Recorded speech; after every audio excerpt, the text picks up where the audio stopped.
What's going on, guys? I've got here a 2009 Dodge Charger, and I'm using this car to point out to you the location of the starter relay as well as the fuses for the starter. Before we get into that though, I just want to mention briefly, if your car will not start when you're in park, try shifting it into neutral.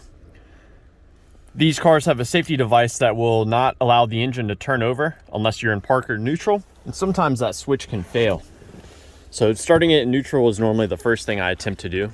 Now beyond that, we're going to want to check the fuse that provides power for the keyless entry, as well as the remote starting and the push to start. So basically the ignition switch. So we can find that under the hood. And while we're here, we've got the battery right next to this fuse box.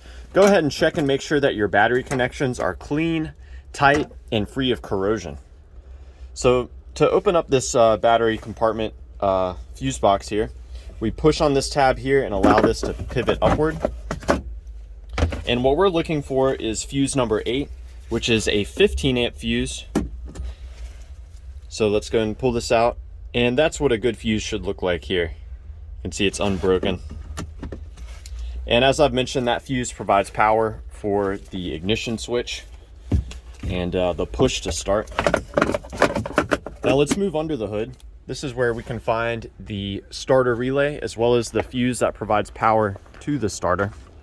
I can also give you some troubleshooting steps for bypassing those things and directly sending power to the starter for testing it. So we're going to open this up we pull this tab away from us and allow the cover to hinge away. Now the starter relay is located right here, and the fuse that provides power to the starter is this 30 amp fuse there. So power from this fuse goes actually first to the starter relay. And when the starter relay is engaged by the computer, that power is then sent on to the starter. Now, my favorite way to troubleshoot this starter relay is to have an assistant inside the car trying to start the engine. And while they're doing that, I'll actually come here and tap on this relay. Sometimes relays can get stuck, and by tapping on the relay, you can get it to start working again. Now, further troubleshooting beyond that, we can remove this relay, set it aside, and we can directly send power to the starter using a wire by connecting these two pins together. So doing that will take power directly from our 30 amp fuse and route that power to the starter. Now, if you do this troubleshooting step, make sure that your car is in park or neutral with the emergency brake applied. And you'll want to make sure that nobody has their hands anywhere near the engine.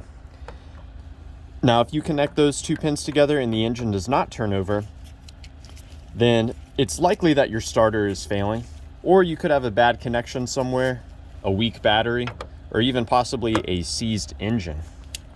So yeah, one other thing I want to mention too, this 25 amp fuse is also important for the electronics of the vehicle to run. So definitely check that out as well if you're having issues with your engine not turning over. So yeah, I hope that this was a good starting point for you in troubleshooting your Dodge Charger. Please do let me know down below if I missed anything or if you have any additional questions or advice for those of us working on these cars. Thanks for watching.